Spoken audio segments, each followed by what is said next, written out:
Namaste friends, welcome back here. Today I come up with a new video, a tutorial to show you how I make my ghungurus for kathak practice and how you can make yours as well.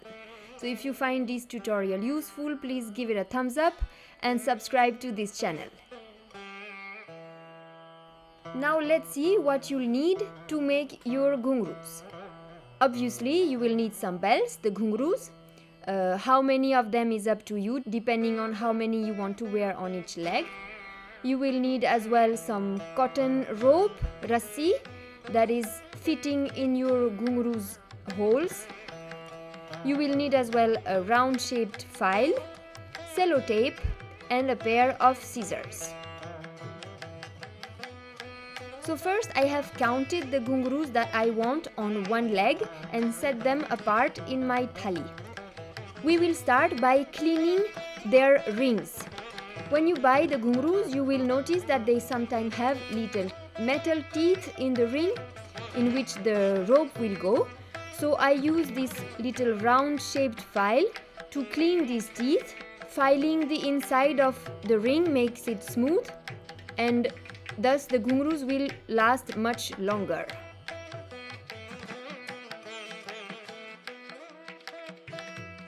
Now all the rings of my bells are clean and smooth.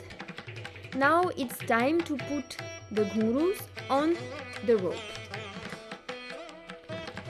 As you see, my rope has 3 or 4 strands and they sometimes come apart when I work. So for this I suggest using cello tape. I will cut a little piece of it and I will fold it tightly on the end of my rope to keep it thin and to keep the strands all together. This will ease the process of putting all the ghungurus on the rope.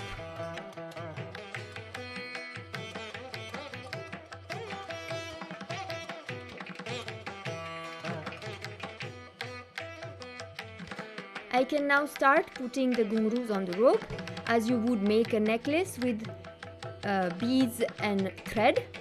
It can be quite long depending on how many you have, and you have to put all of them at once on your rope.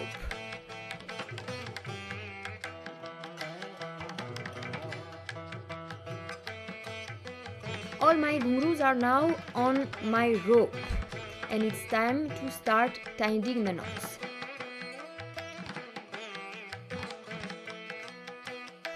At this point, it is important that you do not cut the rope at the end of your ghungurus because you don't know how much rope you will need to finish binding all your ghungurus on this rope.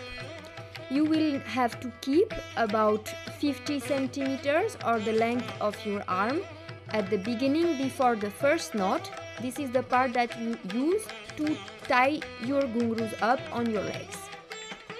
Now see how to make the very first knot. You start by making a loop, crossing the rope and putting the end inside the loop and making it tight. Let's see a bit closer. Make a loop and then take the rassi on which the ghunguru is, not the free side, and put it in the loop. Again, make a loop and with the side on which you have the ghungurus, put this rope in the loop and tighten your knot. This is your first knot. Then you can look how I hold my rope in the hand.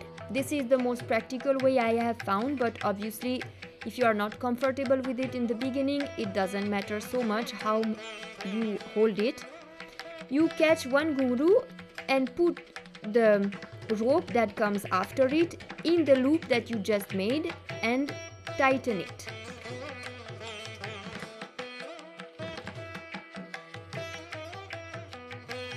You have now one ghunguru on your rope and you'll go on forward like this, always keeping the already made ghunguru in your hand, bringing a new ghunguru to your hand and catching the rope that follows it in the loop, making a new loop.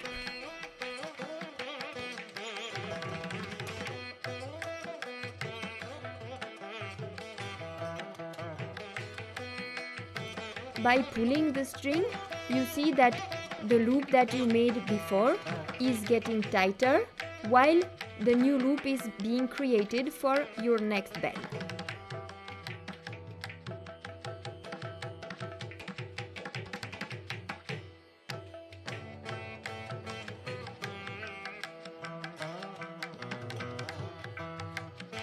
As you see, there are two sides on your loop. One side is related to the already tight ghunguru and one side is related to the free part of the rope.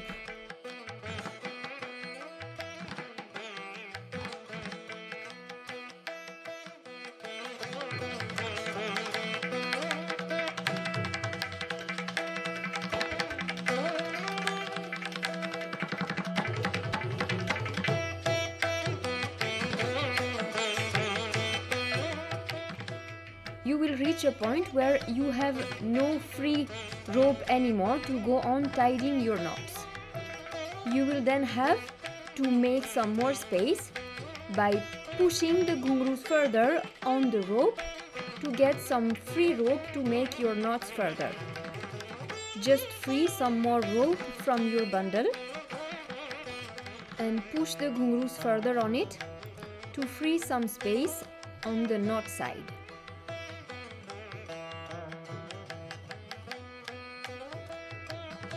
That way, you will be able to go on tying your knots again, following what you have already tied up.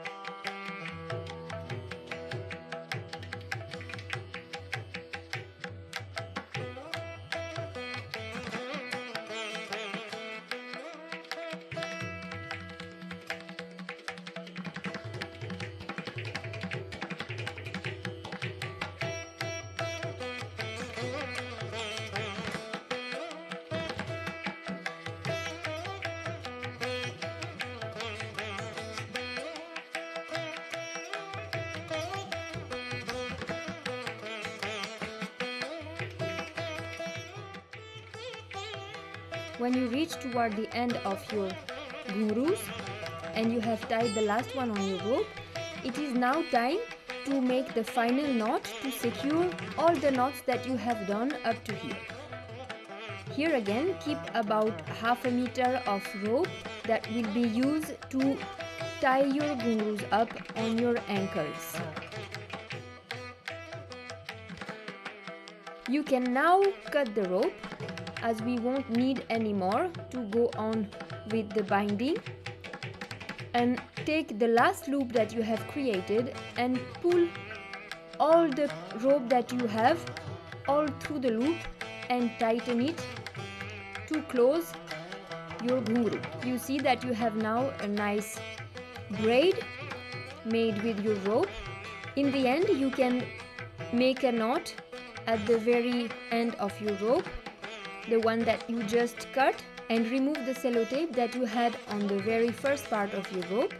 Make a knot there as well. This will help you to tuck the rope in the bells while tying them up on your ankles. Your ghunguru is now done, and as you see, the braid is quite tight as the rope is new. So if you wear them like this, they might loosen a bit in the beginning and fall on your feet when you practice. So I suggest stretching them. Here I had to do it alone, but if you find a second person to help you out, it would be easier to catch one end, each of you, and as you both pull apart, the rope will stretch and get to its final length, and that is it. Your ghungurus are ready. I hope this tutorial was helpful. Don't hesitate to leave questions in the comment section below, and don't forget to like and subscribe to the channel.